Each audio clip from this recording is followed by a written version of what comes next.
Hello, everyone, and welcome to Disney WTF, where we talk about what's the fuss about Disney. This is episode 31, and for those that don't know us by now, we are a Disney couple. One of us is a Disney fanatic, and one of us is not. But somehow we've made a way to make this relationship work. Yes. 31 episodes. And we have another special guest. Yes. So today's a very, very special episode. We have a special guest all the way from London, Miss Bianca, talking to us about her Disneyland Paris trip. Welcome. Hi, guys. I'm so excited to be here today. This is super cool because we are in Miami and she is in Europe, and we are talking about, or we are going to be talking about Disneyland Paris. Yes. Is that correct? Correct. So this is officially a trip report. This is officially a trip report from a young lady who is from South Florida, who's now living in London. Yeah, born and raised in Miami. Grew up going to Walt Disney World, was an annual pass holder, and then about 3 years ago, work brought me to London, and it took me until now, but I made it to Disneyland Paris, and now I've got a new addiction. Awesome. That is really awesome. So I did want to start by kind of going over, where did your love of Disney first start? I had to think about that for a little while because I think it's just Disney is tied to like my happiest memories of growing up and being a child. You know, we always went to Disney World on vacation. So it was always a time where like my family got together. My parents have been divorced since I was born, basically, but somehow they made it work where we would go on vacation. Mom, dad, brother, everybody would go up to Disney World together. And then, but really what cemented it for me wasn't the theme parks, it was the movies. Because so many of my memories are tied to those Disney Renaissance films. Yeah. Like, I remember going to see The Lion King. I remember like my grandmother bringing popcorn in her purse. I know what movie theater I went to. I have vivid memories of that. And my VCR got a total workout with Cinderella, with The Little Mermaid, with Snow White and Alice in Wonderland. Like, these were movies that were constantly playing. And it doesn't hurt that there's a character named Bianca. That's true. Wow. So, I mean, I definitely relate to that. Like, just growing up, and even if we couldn't go like every year, to Disney, but having those VHS tapes in like the plastic containers and just being able to watch them, before we go to bed on a school night, like Peter Pan, Cinderella, whatever. I mean, it's definitely a way to get hooked. Yeah, and I don't know if like today's generation could relate to me on it, but we didn't have cable growing up, and so my Disney VHSs were like my Netflix. So whenever I was home and I had time, it was like I got to rewatch one of my favorite Disney films on VHS. Yeah. So since then, I mean, I don't know, something flipped and we became annual pass holders, and it's been such an important part of our lives. We got engaged at Disney World, and we've been to now Disney World, obviously. We've been to Disneyland in California. We've been to Tokyo Disney on our Japan trip, and now we've added Paris to the list. Nice. So you're just missing one, right? Well, two, I guess, two. right? Yeah. What's the other two? It's Hong Kong and Shanghai. Yeah, Oh, exactly. there's two in China. Mm-hmm. And, Yeah. Huh, interesting. I did not know that. Shanghai I thought it was just only one. been open for, I don't know, 2 or 3 years, Lori? Yeah, Do you something know? like that. It's been like just a couple years, so it's definitely the newest of the group. Man, they must have some baller technology. I think they do. Yeah. Fly. It's like a mosquito or something. What is that thing? Richie's trying to swap my face because he sees like a fly or something. Literally never had a fly in here. He's going crazy. Okay. All right. Well, awesome, Bianca. I'm so excited that, you also share this love of Disney. And Bianca and I actually know each other from middle school.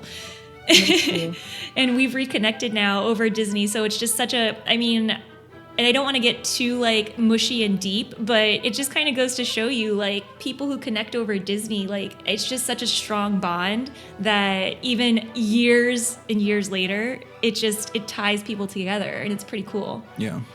All right. So why don't we get started on your trip report? So you did go to Disneyland Paris. So I want to know, first of all, how did you plan the trip? Well, I mean, I guess it's obvious that like the Disneyland Paris website itself was somewhere that I went for information, but I like to get my information from a lot of different places, and obviously I don't just want to go to Disneyland Paris. I want to like do all the best things at Disneyland Paris, so I want all the insider tips. So, besides the main website, I used Instagram and searched the hashtags a lot. Nice. Smart. So That is so smart. Jesus. So I would see like cool photos and like what people were doing. YouTube was my friend. I particularly liked Nutarella, her videos of going to Disneyland Paris. Now she's like a famous YouTuber here, I guess you would say. But she's known for doing voices and stuff like that. But then she did like trip report YouTubes, which were kind of what I wanted to do. I'm an adult going to Disney, so I wanted to watch an adult going to Disney. True. That's funny. And then I wanted to share with you guys a couple of websites that really came in handy. One was dlpguide.com that had trip reports. It had like breakdowns of different things. You could look there for holiday breakdowns, everything. And then the disneytouristblog.com also gave a lot of good information. But overall, I booked my entire trip with the Disneyland Paris website, which I've never done that before for Walt Disney World or anything. Like, we've always like figured out how to do Disney World and Disneyland like the cheapest way that we could possibly do it, just because we'd rather spend our money in the parks. But since this was a new country, new park, was it in English? New everything. And actually, when I costed it out, it makes more sense to book one of their deals, because their park tickets for just 1 or 2 days doesn't, they're too expensive. So I ended up booking their deal at the time, which was 25% off your room plus a free standard meal plan. And it included all your park tickets. So it was a really great deal. And we've never done a meal plan before either. So That's I kind of got like interesting. the true Disney experience. Like, what if somebody from, Minnesota that has never been to Disney World before, that's probably how they would book it too. Yeah, and you know what? It made things so easy. Like, we didn't have to think about like where we had to eat. We just had like our list of places that we could go to. Our hotel was on property, so we just jumped off the train and like our hotel was right there. Everything was kind of taken care of. We just with the flick of a wand, it was magical and everything was done. I have a question though about this website. Was it in English? Yeah, because so I think when we went to the Japan website, it wasn't in English.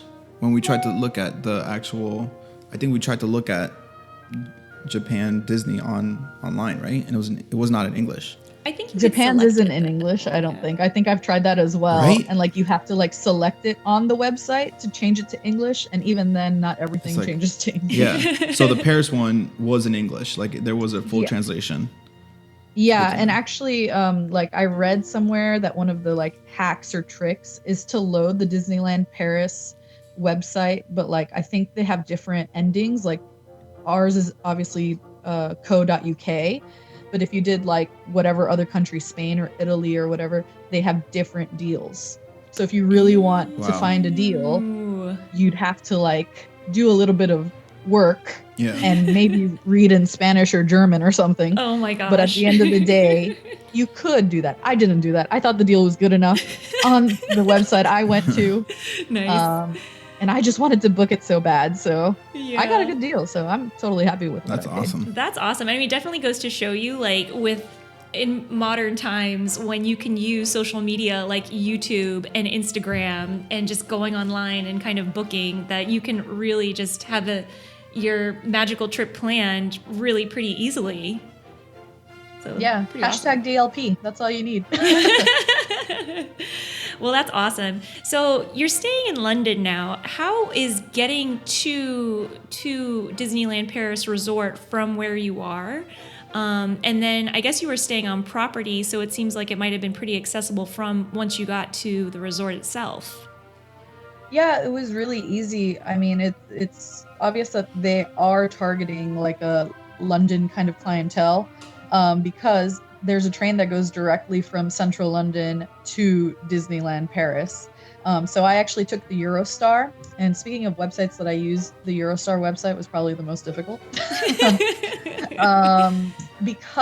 Mainly because the train that goes directly to Disneyland Paris, and the train stop is actually called, I don't speak French, forgive me, Marne-la-Vallée, or Chessy, that's the train station's name. But the train that goes directly there only goes on certain days at certain times, I guess when they expect a lot of people. But the rest of the time, you could take a train directly into Paris, which is only 35 minutes away by train if you were to go from Paris to Disneyland Paris. But we were lucky enough to find a schedule that worked, where we were able to take the Eurostar directly from London's King's Cross to Disneyland Paris property. And it took us less than 3 hours door to door, to be honest. The train is 2 hours and 45 minutes. But and you don't have to drive. Like we had to drive if we want to go, and it's anywhere. like 3.5 to 4 no driving hours. involved. So you can do a bunch of other stuff. Yeah. Like on the way there, you can like play games and go on YouTube and do random stuff. It's awesome. There's no Wi-Fi on the Eurostar. Oh, that's rough. so legit Monopoly. Yeah, but we read and we listened to music, and 2 hours and 45 minutes is nothing. I mean, it takes you longer to drive to Disney World from Miami. Yeah, sure. So. Where you also don't necessarily have Wi-Fi per se. Yeah. So that's awesome. I mean, it sounds incredibly convenient. I mean, I'm sure that, once you're trying to do it, you always run into a little obstacles if it's the first time that you're planning the trip. But I mean, it just sounds really, really wonderful and accessible from where you're staying. Yeah, and I looked it up. If we were to fly into it, because sometimes, ironically, we could get a flight from London to Paris that's cheaper. It's less than an hour on a shuttle bus from either of the airports in Paris, and then the 35-minute trip from central Paris is on their metro system called the RER. So Disneyland Paris is right on one of their metro lines. So it's 35 minutes, and I think maybe €3, and you could get there. That's awesome. And I mean, I feel like definitely that's one of the biggest differences in terms of U.S. parks versus parks abroad, is that you really don't need to have that access to a car or anything. You can get on a train of some kind or a bus and get there pretty easily from wherever you fly into. So, Yep. All right, awesome. So when you first arrived to the resort, what were your initial impressions of what you saw, and what's your initial reaction from what you saw? So it's been, at this point when we went, maybe over 3 years, maybe even 4 years since I'd been to a Disney World park. And that was, a big shock to my system, since I literally gone every year of my life before then. Yeah, big hiatus. So it was like the first time all over again. I had a little break. So when the Eurostar was pulling into the Disneyland Paris train station, it's outdoor. And when we pulled up, I could see Space Mountain from the train. And I'm not going to lie, I got a little emotional for a second. I kept it together, but it was oh my God. I don't blame you at all. I was like, keep it together. You're not even in the park yet. A little bit of the magic is lost once you get to the train station, because the train station isn't actually a Disneyland train station. It's like a regular old European train station. And you have to go through security basically to get onto the Disneyland property. So it's a little bit of the magic is taken away by going through bag security check. I'm cool with that. At the airport. Richie's all about the safety, so totally he's cool all with into that. Yeah. Oh, for sure. We were very happy with it, but it wasn't a magical welcoming to the property. Do you know if that's fairly new? Have you heard about the security being something that's fairly new because of a lot of things that's been going on, or is that kind of how it's always been? I heard that it is fairly new. And then actually, when I spoke to people about going to Disneyland Paris, a lot of the first reactions I got were is it safe? Yeah. Do you think we could take our children there? Blah, blah, blah. Yeah. So I felt totally safe. I mean, outside of the security, I mean, who knows? There's a main train station right there. But yeah, I mean, there was security presence around. They weren't in the parks. Yeah. But outside of the property. I'm sure they're like in the bushes. Probably. In Mickey costumes. Maybe. The army men were there. Yeah, exactly. That's good enough. So that was cool. The first thing we did was we went to the Santa Fe Hotel where we were staying to drop off our stuff. And that hotel was Cars themed, like Route 66 Cars themed. Oh, Santa Fe, makes sense. Yeah, it was really cute, and it was like America themed, so we felt right at home. That's like Bizarro America, like the impressions of America through like French perceptions, or that kind of thing. It was like, I mean, they really stuck to like the Route 66 kind of ideal. Okay, So that's super fun. But our room was really cute. It had pictures of cars in it, and I'm sure it was. You could compare it to one of the Walt Disney World hotels. There wasn't anything fancy. It was the value hotel, but I really liked the detailing in the room and on the property. And that hotel was about a 10-minute walk from the gates of the parks, but there was a free shuttle that came every 5 minutes that took only 5 minutes to get you to the gates of the park. So it really depends on your mood. We would walk sometimes, but we would take the bus sometimes too. It's free, man. Take advantage. Yeah, might as well. But if we're talking about initial reactions of the actual parks, so there's 2 parks at Disneyland Paris. There's the Disneyland Paris park, which is basically Magic Kingdom. And there's the Walt Disney Studios park, which is basically Hollywood Studios. But they're different. They have so much of the same elements, but the feel is different. And one of the main differences that gave me such a great initial reaction was the gates to Disneyland Paris, the park, is actually the hotel, the Disneyland Paris Hotel. So you have to walk underneath the Disneyland Paris Hotel to get into the park. And the Disneyland Paris Hotel is this beautiful, like French style, light pink building with like a giant Mickey clock right in the center. And just like the detailing and the decor, I mean, when we were walking up, there was like fountains and flowers, and it was like magic from the first step. Oh, that's amazing. That's like setting the mood, like in the impression, just to walk through the gates. It sounds cool. And can you imagine staying in that hotel? I mean, the people who stay on the backside are literally on Main Street, and they could see the fireworks every night from their hotel. Oof. And the people on so the jealous. That's pretty cool. cool. The people on the front have this beautiful view of like fountains and gardens and gazebos, and there's actually like a designated picnic area because French families like to take their picnics, and you're allowed to take food into the park, but it's frowned upon to throw a picnic inside the Disneyland park and like take up room and stuff like that. So they've designated areas outside of the park gates that you could go and just have your picnic in the grass or on the gazebo. And have your packed lunch, basically. That's pretty cool. amazing. What a fun cultural like tidbit that you would notice. Yeah. So if we had a car, we could have, or like maybe taken the train into town and gotten a baguette and some cheese, and added that kind of magic to our day. Yeah, like a true French family going to Disneyland. We're gonna have a picnic ready to go. Yeah. And then once you walk through the gates of Disneyland, it's Main Street. It's so weird. Mm-hmm. It's so weird that it's exactly like Disney World Main Street. It's like a legit replica. Yeah, I mean, there's some differences, but yeah, City Hall is there to your left.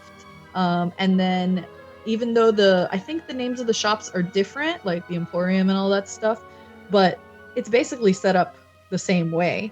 And at the end of Main Street, you've got like the little gardens and then the castle topping it all off. The thing that was different that I really liked was so France gets cold. I mean, right now, actually, this week I saw an Instagram photo of Disneyland Paris, and it snowed. I probably saw the And there same was- photo. Yeah. I showed it to Richie Yeah. today.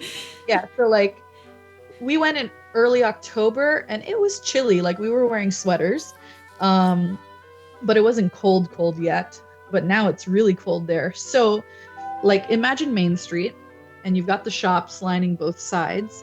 Instead of just being shops all the way through to the left and the right, there's actually little canals or hallways splitting the shops in the middle. So instead of walking down Main Street when it's really cold, you could go inside and walk down these hallways instead. And what's cool is that the hallways are like decorated. It gives you more window space to do like the magical Disney windows. So there's a lot more decorative touches. And if it was raining or something, you could basically get from the park entrance down to by the castle without going outside. That's amazing. What a thoughtful thing to do, too. Yeah. During those cold I mean, times. I haven't been there when it's really cold. I'll let you guys know how that is because I can't imagine that. No.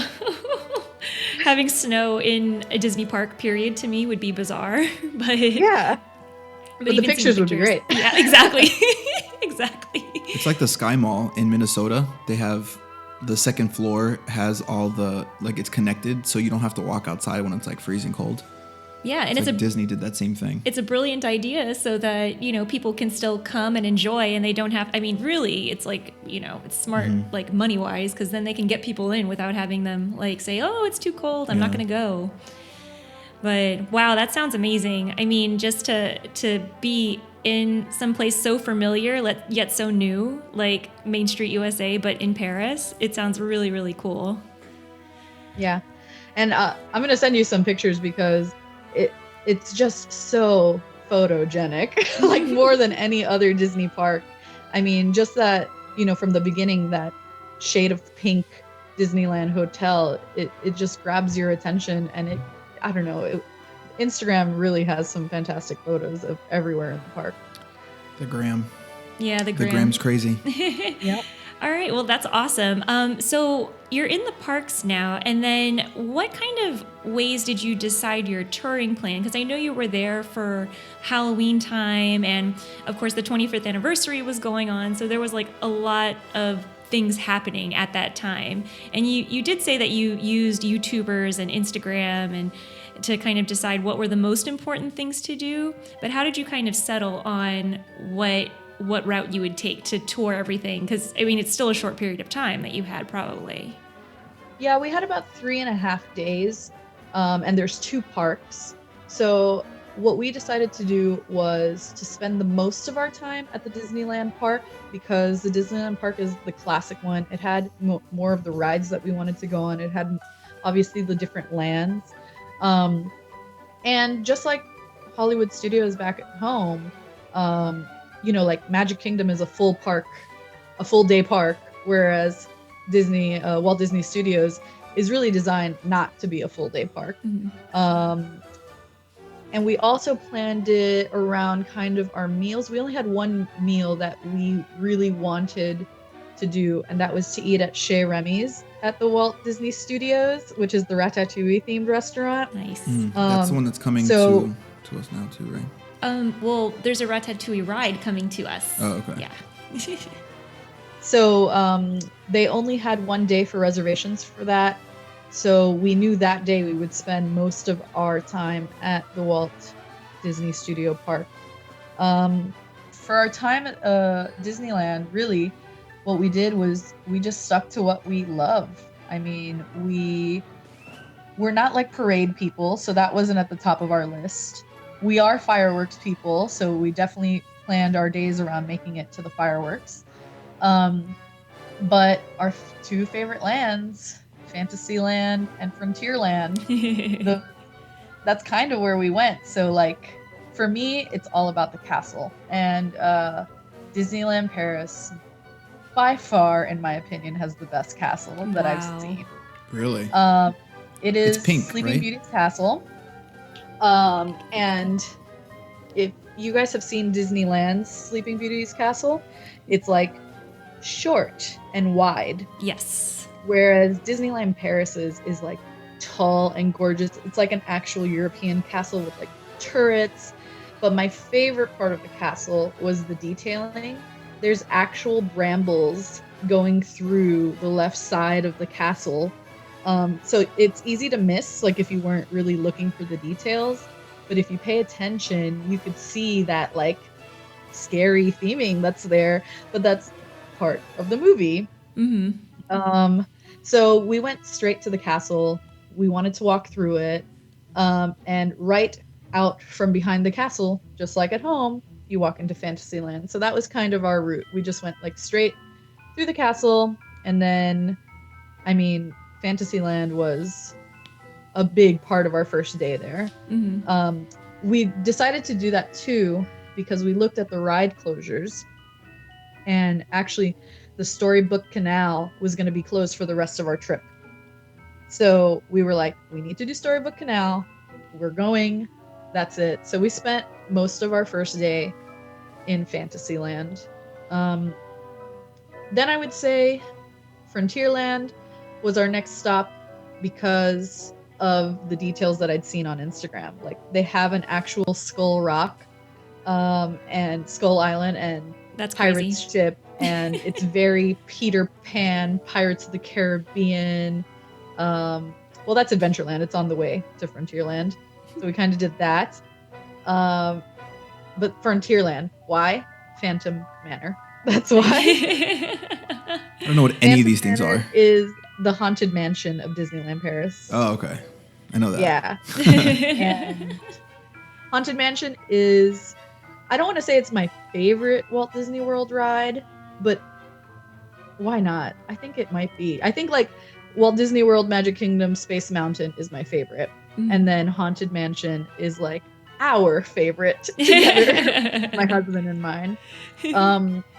We absolutely love it. I could never have a trip where like I don't go on Haunted Mansion. Like I've never been to the parks where it's been under refurbishment. I think I'd cry. Well, how is their Phantom Manor then? Like what makes it I guess the biggest differences between Magic Kingdoms, let's say? It's a totally different story. So do you know Magic Kingdom's story off the top of your head? Where I definitely do not. So The Haunted Mansion story.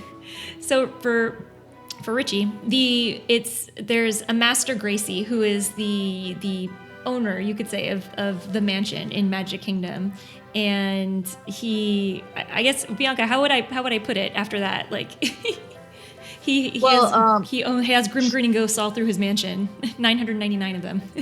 Yes, but it's about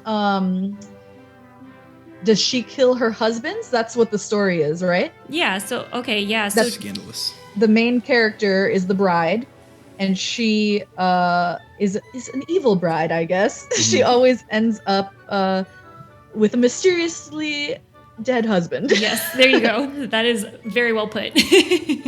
Whereas the story at Disneyland Paris is the bride is left on her wedding day. Scandalous. And actually, you know, at the beginning when you're in the room and like the ceiling, you look up and the scream happens and you see like a hanging person. So the story is that the Phantom Manor is haunted and one of the ghosts killed her husband before he got to her on the wedding day. Wow. And so instead of moving on with her life when she gets left at the altar, she just stays in her wedding dress waiting for her husband to come. And so it's kind of like a sad tale. I feel like it's more scary. But like, it's that scarier. story is more scary. So are you getting all this info at the ride, or do you just know this backstory like from like research on the internet, like Wikipedia, or was it all like at the ride? At the ride, you can tell the story is different because she's not evil and they don't do like a scary bride with an axe thing. Yeah. And most of the scenes she's crying. And then there is a part at the end that you're like, whoa, this is way scarier, and I'll tell you about it in a second.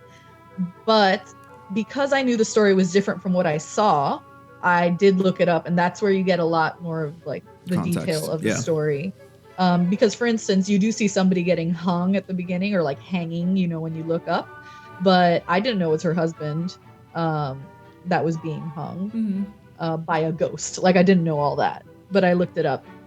But actually, what's really interesting, if you do look up Wikipedia or anything online about it, is that the story of Phantom Manor at Disneyland Paris ties into Frontierland completely, because that land is actually the area is called Thunder Mesa, and that's where Thunder Mountain is. And so the owner of Phantom Manor is actually the man who hit it big in the gold rush and built Thunder Mountain. So it's kind of like everything in that land is tied together. And so it's his daughter who's left at the altar, and they're in his mansion. And so basically that mansion is just bad luck, is what the story is. That is intense. I love it. I mean, that is just intense. it's so Disney to like have those types of hidden storylines that, I mean, you really don't even, if you're just casually going to ride rides, maybe you don't realize it. That's the thing though. Like, I feel like so many people are missing out on that kind of stuff because they're just going because they know Disney's cool, but they're missing like that full story to everything. Well, I don't think, I So feel like everyone should be prefaced to it. Like, look, this is the story, like this, or even after maybe, like, by the way, did you catch this crazy story? But a lot of people are just going through those things without getting that value out of Disney. Yeah, I mean, but you can ask any cast member that you go to, like, what's happening here? What's going on here? Yeah, and they'll tell you. What if you don't know to ask that though? That's the thing. What they see, like what a normal non-Disney fanatic sees when they go on these rides into the theme park, is enough. Like, it's entertaining enough. But it's us who are going to go on Haunted Mansion and Phantom Manor 4,000 times that, it might lose a little bit if we weren't like getting engrossed in all the details and trying to find something new every time we ride it. I will say one thing. Touche. I'm trying to think. I believe the speech in the stretching room is in French. Well, that's how it or was maybe in Japan. It was in French and in English, but we kind of knew what they were going for. Yeah. Something terrifying is happening. But it is not. Yeah, so I believe it was completely in French. I'm not 100% sure now, but I think it was. But the story, I guess we would have found out then if we spoke French. Yeah. That's true. Thank you, Bianca, for proving Richie wrong. I just don't know what I don't know. That's true, I guess. And it's different than our classic Haunted Mansion speech with the deep voice. Yeah. Yeah. So that was a little sad because I always loved quoting along and screaming at the right time, evil laughing at the right time. Yeah. My timing was off, guys. Your timing was off. Who's this chick just like laughing evilly, like randomly? Everyone looks at her like, oh. She's American. Is she a cast member? Is she? But what else about this made it the best? I mean, I think just overall, my comment about the entire park is the detailing and the theming was just so great to what we're used to. And Phantom Manor was one of the rides that really put it on display. I mean, the manor itself is super creepy, and it's a totally different design than the one at Disney World or Disneyland. All the regular stuff that we have on Haunted Mansion at Walt Disney World, like the portrait of the woman that when you look away it turns into a cat lady, and all that stuff was bigger, better, brighter. And the last part of that ride made it my favorite ride, because what happens on the ride is, so you know that the bride is crying and she's all alone, and so the ghosts dancing in the dining room, those are her wedding guests dancing in the dining room because the wedding doesn't go on, but she's there. And then at the end, which I guess is when she dies, or maybe we're following the husband's storyline at this point. Your doom buggy goes down, and you go under the cemetery into underworld, and it is creepy. Oh my goodness! There is a dog skeleton that really scared me, and so this is the Thunder Mesa underworld. It is literally tied into Frontierland. It's all like tycoons, but they're skeletons and ghosts now. And this is what they're doing in the afterlife.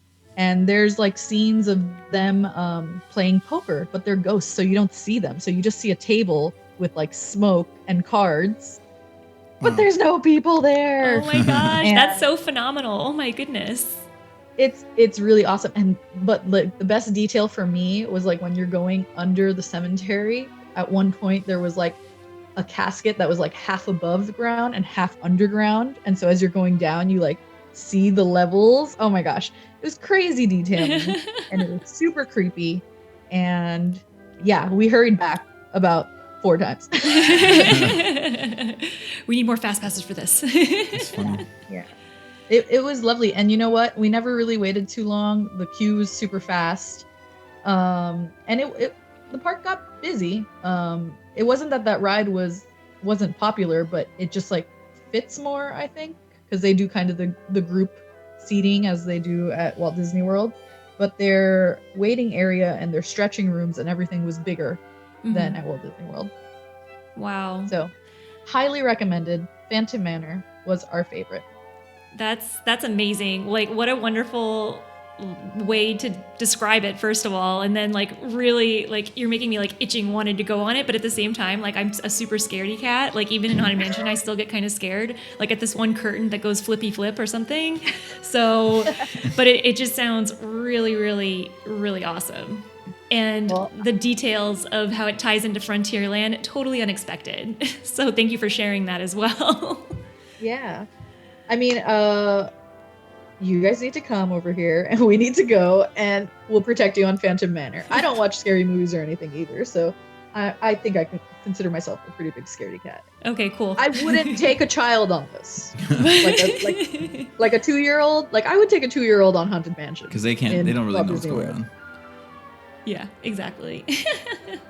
Well, the time that you went, so let's get back to the main part of the park. It was during Halloween, and you were telling me how this is kind of the first time that the Disney Paris Resort has Halloween things going on.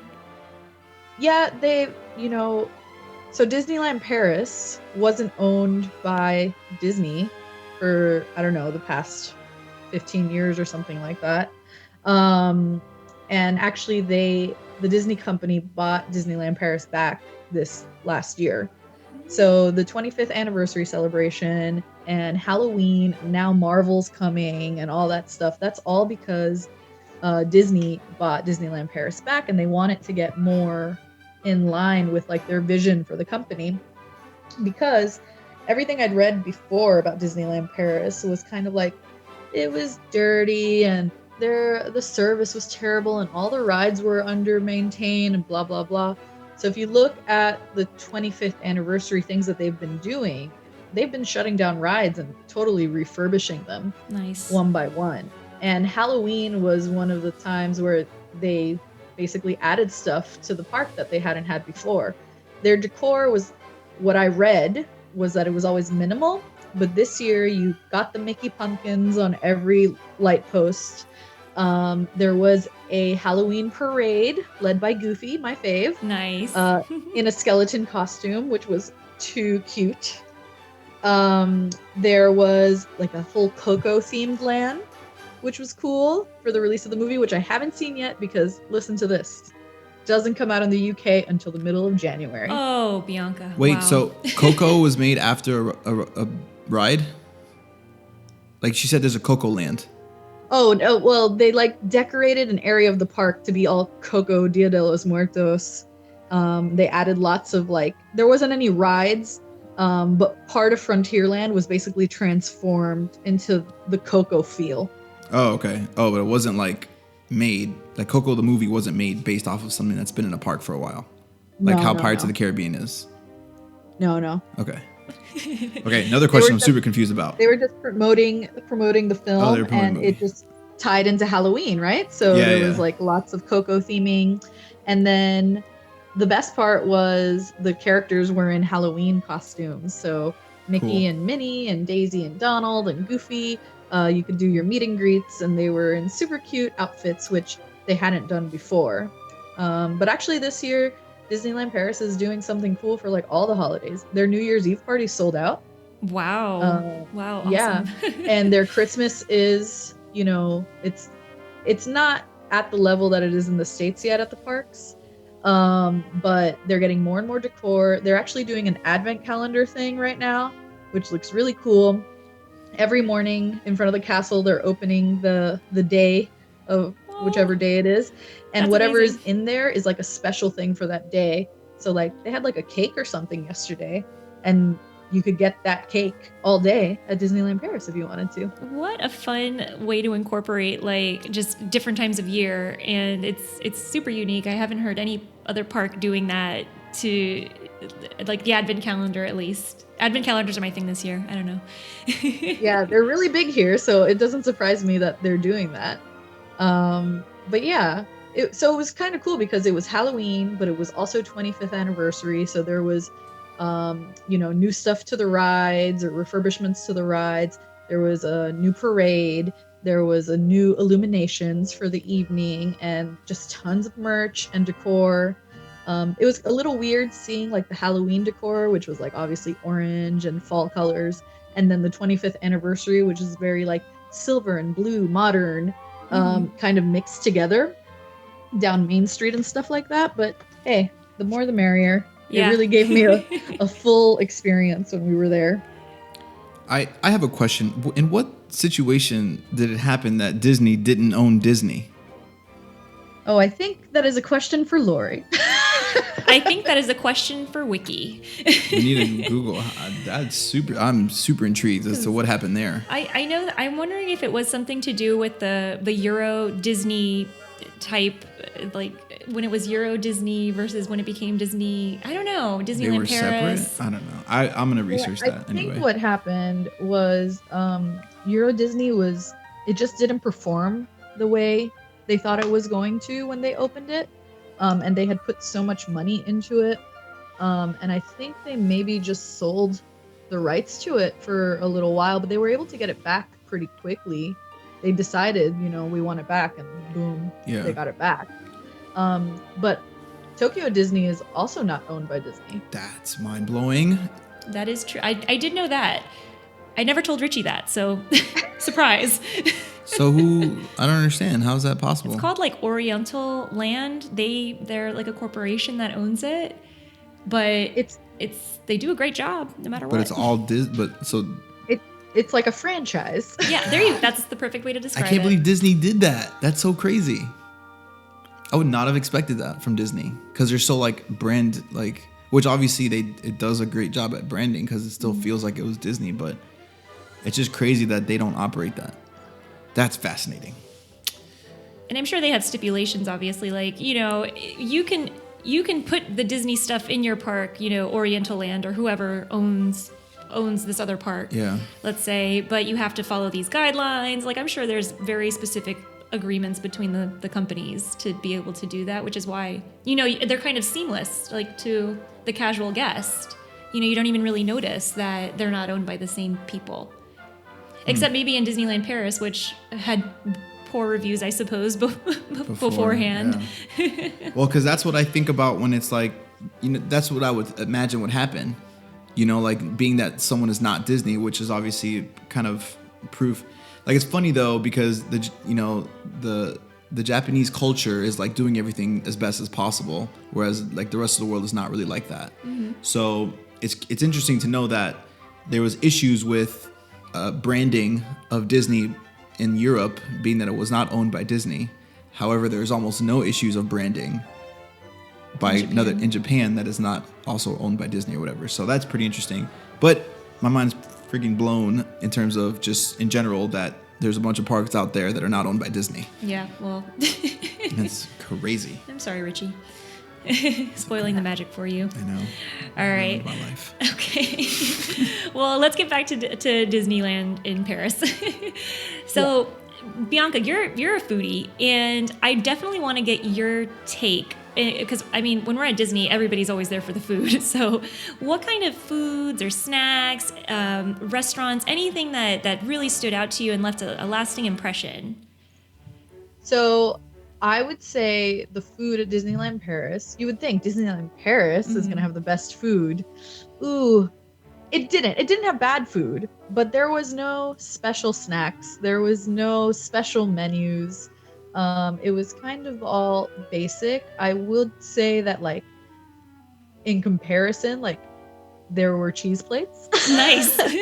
You know, at the buffet restaurants, like, there was definitely like fancier options, but overall nothing was like, wow, this food is great. I would say that the food is a little more adventurous on like a world palette kind of thing. Like, for instance, we ate at one restaurant that was like heavily Mediterranean themed, and not like what like American tourists would think Mediterranean themed, but there was just a lot of like Greek and Middle Eastern in a buffet. So like if you wanted chicken nuggets, you weren't gonna get them. Like, it was Nice. all very exotic foods for certain palates. None of the food was bad, but I don't think Disneyland Paris is somewhere you go to get a special treat, or like, you know, like to fill your popcorn bucket or any kind of thing like that. We did really enjoy the meals that were included in our meal plan. But they were all buffet meals. But nothing was like, oh, I need to come back for this. The one restaurant that we ate in that was like sit down nice was Chez Remy's. And I would say that was our least favorite meal of the trip. Really? No way. What a surprise. It wasn't bad, but it just wasn't like amazing. And so Chez Remy's is nice because you get to have like a classic kind of steakhouse meal. But really you go there for the theming. You go there to sit and be shrunken down to the size of a rat or a mouse. So I highly recommend people to look at pictures of Chez Remy's because it is absolutely so cute. And but again, none of the food stuck out to us. All right. Well, I mean, that's really, really interesting because it's true, like what you were saying. You know, you think Paris, I mean, and you think some culinary wizards they might be over there. But I mean, at the end of the day, I guess, you know, they compensate in other ways, like Phantom Manor. Yeah. I mean, when I got back from Disneyland Paris and people were like, how was it? What did you notice? And I was like, the lights. Like, every single lamp or light was so detailed and crazy. So like, definitely the details, the theming is A+. Food was good. And I think now that the Walt Disney Company is in control again, they know like how much money you could make off of a seasonal menu or a seasonal item or a limited edition ice cream pop or whatever. So I look forward to seeing better and more interesting food options at the parks. Yeah, definitely. So now I just want to kind of get what your final impressions were. And I mean, bottom line, where do you think that this ranks in amongst the rest of the parks around the world, since you've been to so many? All right, so I'll start with I made like a favorites list and a dislikes list. So my favorite part of Disneyland Paris was definitely the castle. The castle is absolutely amazing, and there's even a dragon's lair. What? So you walk underneath the castle, Quite and cool. there's a dragon. That's so crazy. It's legit. Oh my god. The details. I think Disneyland Paris is the most photogenic of all the parks, and I wanted to give you my top 3 photo ops in the parks. One is Toy Story Land at Walt Disney Studios. The theming there is completely on point. You could, if you're a Pixar lover, you could take pictures there probably all day long. My second is to the left of the castle. There's a little like roundabout that nobody goes to that gets you the perfect shots of the castle with nobody in them. Ooh, what a gem. So, yeah. Yeah, if you saw on my Instagram the picture of me spinning in front of the castle, it's right there. Solid. And then the third spot is in the Alice in Wonderland maze in Fantasyland. At one point in the maze, you go into like a castle, but it's like smaller than the actual castle. If you get all the way to the top and you muscle your way through all the children, on one of the turrets, you look out over all of Fantasyland and the castle, and it's a perfect spot for photos. Nice. And then, I mean, my favorite rides were Phantom Manor, Storybook Canal, Thunder Mountain, way better than in the States. Oh. Rock and Roller Coaster, way better than in the States. Oh, disappointing. Oh gosh. We don't like to say better. We like to say different. It's much more different. We're asking for honest opinions here, though. In my opinion, I enjoyed them. You know, they were built after the Walt Disney World one, so obviously the technology improved, There which you go. is something that he would like, right? Yeah, exactly. There we go. Hashtag that. And yeah, so those were my favorites. My dislikes were merch.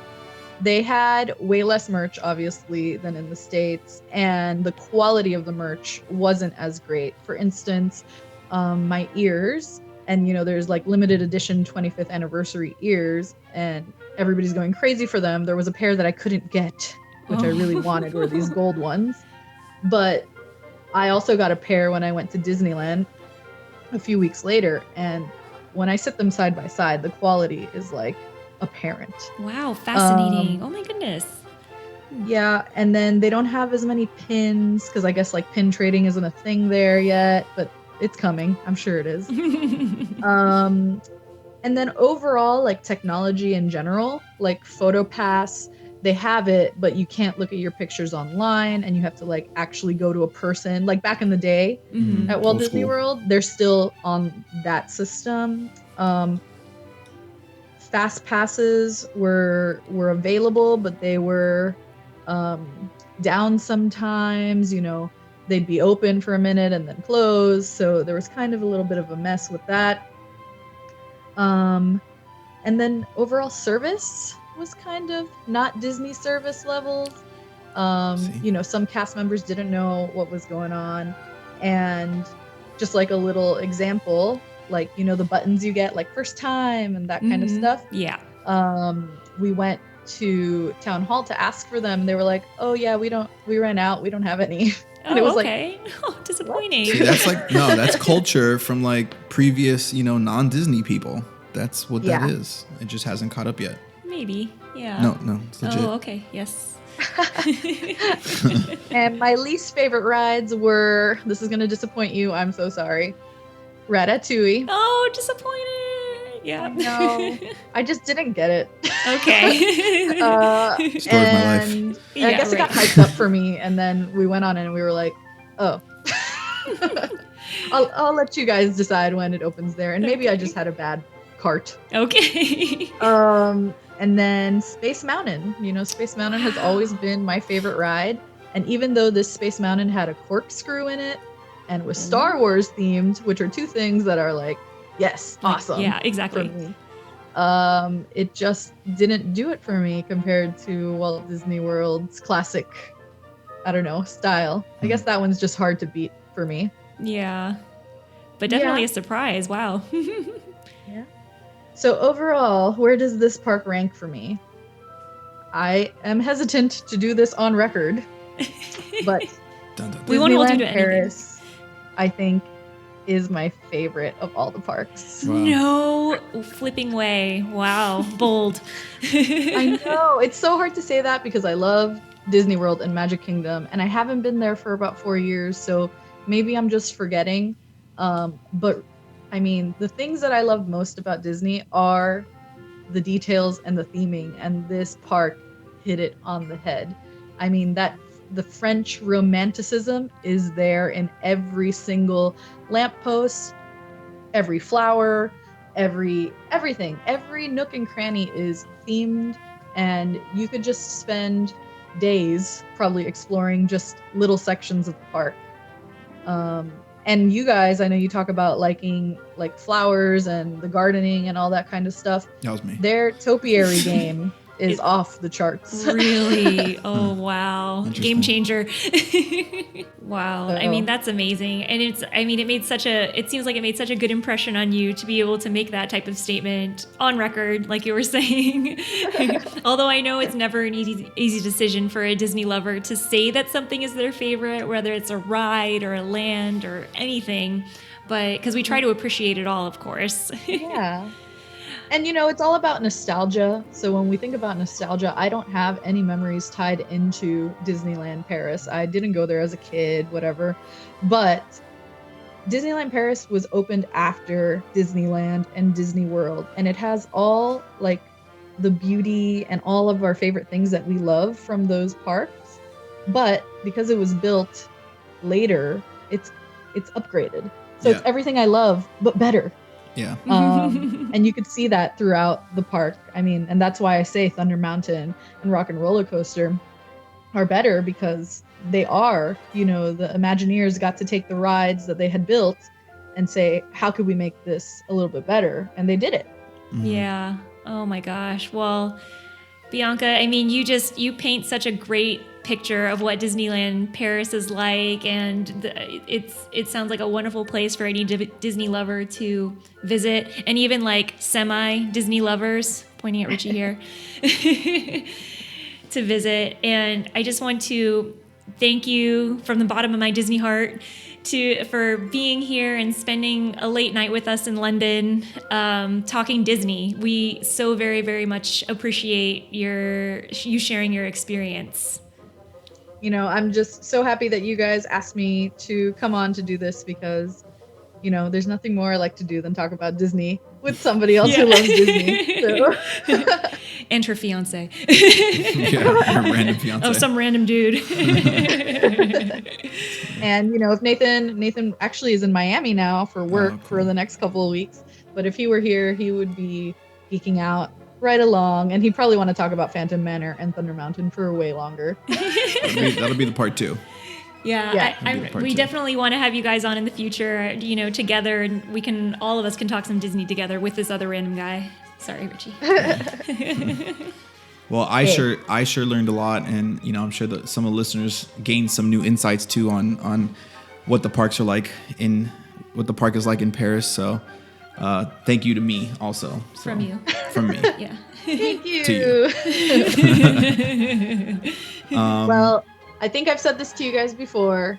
You guys are welcome to come over. We'll plan a Disneyland Paris Yes. trip, and we'll totally nerd out. Woo-woo! gonna be great. Excited.